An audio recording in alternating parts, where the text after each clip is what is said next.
आपने बेसन की सब्जी तो काफ़ी बार खाई होगी, लेकिन आज की ये बेसन बड़े की सब्जी है ना, बनाने में एकदम डिफरेंट है और खाने में मज़ेदार। चलिए फिर बनाना शुरू करते हैं। एक बड़े साइज़ का बोल ले लेंगे, उसमें हम डालेंगे 1 कटोरी बेसन।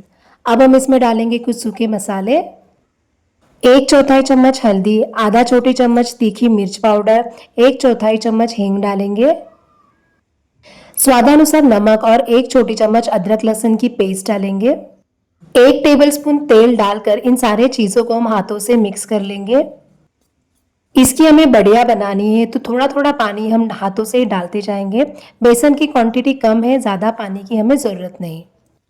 इसे आपको एकदम टाइट डो में नहीं गूंथना है, एकदम हल्के हाथ से आप जस्ट इसे मिक्स कर लीजिए। अब हाथों में थोड़ा थोड़ा बेसन लेकर आप इस तरीके से इसकी छोटी छोटी बढ़िया बना लीजिए। आप एकदम टाइट इसे प्रेस ना करें, बस हल्के हाथों से इसे बस एक राउंड शेप दे दें। तो सारे बेसन की बड़ी हमने यहाँ पे बनाकर तैयार कर ली है। अब हमें इसे फ्राई कर लेना है। तेल को मैंने ऑलरेडी गरम कर लिया है। तेल जैसे हल्का गरम हो जाए, गैस को धीमा कर दीजिए और सारे बढ़िया हम इसमें डाल देंगे। गैस की फ्लेम को मीडियम पे रखेंगे और मीडियम फ्लेम पे हम इसे कुछ देर के लिए फ्राई कर लें। शुरुआत के 1 मिनट के लिए आप बड़ियों को बिल्कुल भी टच ना करें। 1 मिनट के बाद आप एक फोक की सहायता से इसे हल्का सा ऊपर नीचे कर लें, ताकि बढ़िया सारे जगह से अच्छे से ब्राउन कलर में फ्राई हो। 4 मिनट के लिए मैंने इसे अच्छे से फ्राई कर लिया है। बढ़िया हमारी फ्राई हो चुके हैं, इसे हम निकाल लेंगे। बच्चे तो इसे ऐसे ही खा जाएंगे, खाने में एकदम खस्ता लगती है ये। इसे हम एक प्लेट में निकाल लेंगे। जब तक ये ठंडी हो रही है हम सब्जी बनाना स्टार्ट करते हैं। अब उसी कढ़ाई में हम 2 टेबलस्पून तेल गरम कर लेंगे। 1 तेजपत्ता, आधा इंच की दालचीनी और आधा छोटी चम्मच जीरा डालेंगे। कुछ सेकंड्स के लिए हम जीरा फ्राई कर लेंगे। जैसे ही जीरा फूल जाए हम इसमें डालेंगे एक बारीक कटा हुआ प्याज। प्याज को आपको एकदम बारीक चॉप करना है, आप चाहे तो ग्रेटर का इस्तेमाल करें। प्याज को हमें ब्राउन होने तक भून लेना है। प्याज जल्दी से ब्राउन हो जाए इसलिए हम इसके ऊपर ढक्कन रख देंगे। 1 से 1.5 मिनट के लिए हमने प्याज को यहाँ पे पका लिया है। कढ़ाई पे से ढक्कन हटा देंगे। एक बार हम इसमें करछी चला लेंगे। आप देख सकते हैं प्याज यहाँ पे अच्छे से ब्राउन हो चुका है। एक मीडियम साइज के टमाटर को हम बारीक चॉप करके इसमें डालेंगे। एक हरी मिर्च को बीच में से काट कर आप इसमें डाल दीजिए। स्वादानुसार नमक डालकर हम इसे मिक्स कर लेंगे। नमक हम ऑलरेडी बड़ियों में डाल चुके हैं, इसमें हमें सिर्फ ग्रेवी वाला नमक डालना है। टमाटर को हमें एकदम सॉफ्ट होने तक पकाना है, इसलिए कढ़ाई को हम ढक देंगे और 1 से 1.5 मिनट के लिए हम इसे कुक होने देंगे। 1 मिनट के बाद कढ़ाई पे से ढक्कन हटा देंगे। इसे एक बार मिक्स कर लेंगे। टमाटर एकदम सॉफ्ट हो चुके हैं।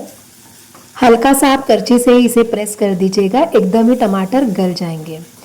अब हम इसमें डालेंगे कुछ सूखे मसाले। 1 चौथाई चम्मच हल्दी, 1 चौथाई चम्मच तीखी मिर्च पाउडर और 1 चौथाई चम्मच गरम मसाला डालेंगे। मसाले आप अपने स्वादानुसार कम और ज़्यादा कर सकते हैं। 1 चम्मच मैंने यहाँ पे धनिया पाउडर डाल दी है। अब इन सारे मसालों को कुछ सेकंड्स के लिए हम फ्राई कर लेंगे। मसाले जले नहीं और अच्छे से फ्राई भी हो जाए, इसलिए मैं थोड़ा सा पानी यहाँ पे डाल रही हूँ। जैसे ही मसाले अच्छे से फ्राई हो जाए हम डालेंगे आधा कप पानी। कढ़ाई को ढक देंगे और 2 मिनट के लिए लो फ्लेम पे हम इसे कुक होने देंगे। 2 मिनट के बाद कढ़ाई पे से हम ढक्कन हटा देंगे। सब्जी में उबाल आ गया है। एक बार हम इसमें करछी चला लेंगे ताकि सब्जी नीचे से लग ना जाए। 1 छोटी चम्मच भुनी हुई कसूरी मेथी और थोड़े से हरा धनिया डालकर हम इसे मिक्स कर लेंगे। कसूरी मेथी आप इस सब्जी में बिल्कुल भी स्किप ना करें, बहुत बढ़िया स्वाद आएगा। ग्रेवी यहाँ पे थोड़ी सी गाढ़ी हो गई थी, इसलिए 1 चौथाई कप गर्म पानी मैंने इसमें ऐड कर दिया है। अब जैसे इसमें एक उबाल आ जाए हम इसमें डालेंगे फ्राई की हुई बेसन बड़ी। बेसन बड़ी को आप हल्के हाथ से ग्रेवी में मिक्स कर लीजिएगा। अब इसे ढक कर गैस की फ्लेम को लो कर देंगे और लो फ्लेम पर ही 4 से 5 मिनट के लिए हम इसे कुक होने देंगे। 5 मिनट के बाद कढ़ाई पे से ढक्कन हटा देंगे। सब्जी हमारे यहाँ पे तैयार है। थोड़े से बारीक कटे हुए हरे धनिए के साथ आप इसे गार्निश कर लीजिए। अगर आप इसमें ज़्यादा ग्रेवी बनाना चाहते हैं तो थोड़ा सा गर्म पानी डालकर आप इसे थोड़ा और पतला कर सकते हो, लेकिन यकीन मानिए ये सेमी ग्रेवी वाली सब्जी है ना, ज़्यादा टेस्टी लगती है। आप इस रेसिपी को घर पे ज़रूर ट्राई कीजिएगा। ये बेसन बढ़िया खाने में इतनी टेस्टी लगती है ना कि आप कोई भी कोफ्ते वाली रेसिपी तो भूल ही जाओगे।